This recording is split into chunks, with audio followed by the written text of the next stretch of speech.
Thanks for joining me, Cancer. It's March 2022. Dodici here from astrology.com.au. I've got the charts here, the blueprint of your life, the important events that are going to happen. This month we're going to skim through it. I think it's important because there's a new moon taking place in your 9th house on the 3rd of the month. The 9th house is an important house because it has a lot to do with your values, but I think in your case it also relates to the fact that you're maybe a little bit tired of where you've been. You're looking to expand your horizons, look at some new possibilities, as we say, the science of human possibilities. And it's always great having a new moon there because it stimulates you into those areas where the new moon occurs.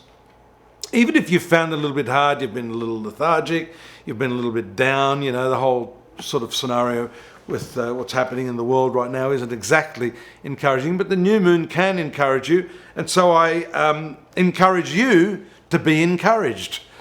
So that's the 3rd. Now around the same time, 4th, the 3rd, we see the position of Mars connecting with Pluto, which has been the cause of this, well, it's synchronous with the cause of the war. Mars and Pluto are very, very intense planets, and we see here that this conjunction, we talked about it last month, of Venus and Mars, and then the conjunction of both these planets with transformative Pluto in your 7th house of marital affairs is very telling on your desire to also, I guess, radically shift the way your relationships have been going. So we see the new moon shifting your mental horizons. We see the conjunction of Venus and Mars, these passionate planets, in the area of your relationships being absolutely shaken up by the conjunction with Pluto. Pluto actually demolishes things to build them back up. Now you've got to be fearless in this respect, Cancer, because you know if let's just say for argument's sake you've been having some difficulties in your relationship, it's like a painter not really removing the old paint and preparing and just sort of glossing over the whole thing. Those bubbles are going to reappear, the paint's going to peel. Same with the relationship. This conjunction is critical. It's crucial for your relationship to not gloss over those difficulties. You've got to eliminate everything in the relationship that has been holding you back, kick it to the curb, be prepared to tear it down and build it back up from scratch if need be. That's the only way. It's not only going to last, but it's going to give you a fulfilling experience at the same time. There's a couple of other aspects here. There's the Venus square Uranus. It brings a little bit of excitability to the picture. This has to do with your social activities. Venus ruling your 11th house. Venus is also part of that conjunction we've just talked about there in the 7th house. There could be something unexpected happening for you this month in your most significant relationships.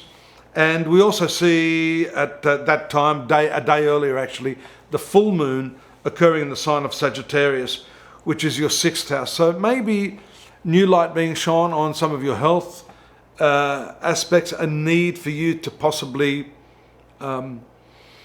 inquire as to why you're not feeling in tip-top shape.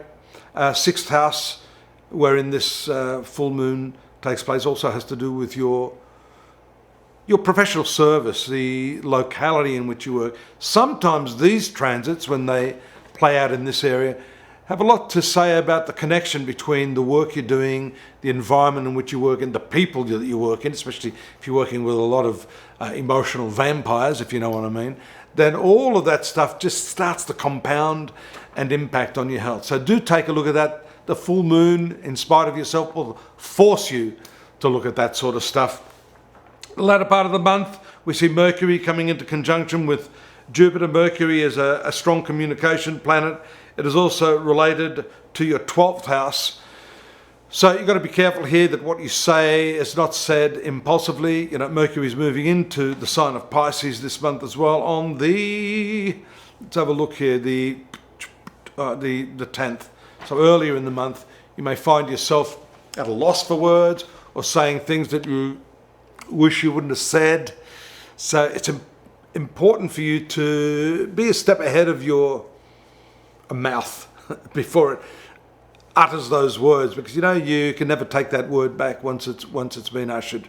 Still, you may need to say some things to people you work with if they've been taking liberties with you. You know, the full moon shows a very emotive process going on in your work. You may be a little bit over emotional about what's happening. It's good to collect your thoughts, have a plan, prepare what it is that you have to say. Better to write it down than talk it, perhaps, so at least you've got it memorialized in an email or correspondence. Final aspect is the conjunction, actually, of Venus with Saturn, and that is an important one as well, because it puts the brakes on your relationships a little bit. Venus, again, being your social planet, Saturn slowing things down, and Saturn also being in your 8th house, which is a sort of a psychological area. It shows that you may be looking a little more deeply into the nature of your friends and just trying to understand them a little less superficially from now on, which is a good thing. I think the full moon also does that, because being in your 7th house doesn't only mean that these transits impact your most personal relationships, but 7th house is the world at large, the people that you deal with generally in life. So I think it's a good month for you. I think you're going to come out of this with a wealth of wisdom, Cancer. Do enjoy it. Don't forget to look at the additional stuff we've got over there at astrology.com.au for you. Drop me a line if you need any clarification. I'm always here at your service. And subscribe. I'll see you here next month. Take care now. Bye-bye.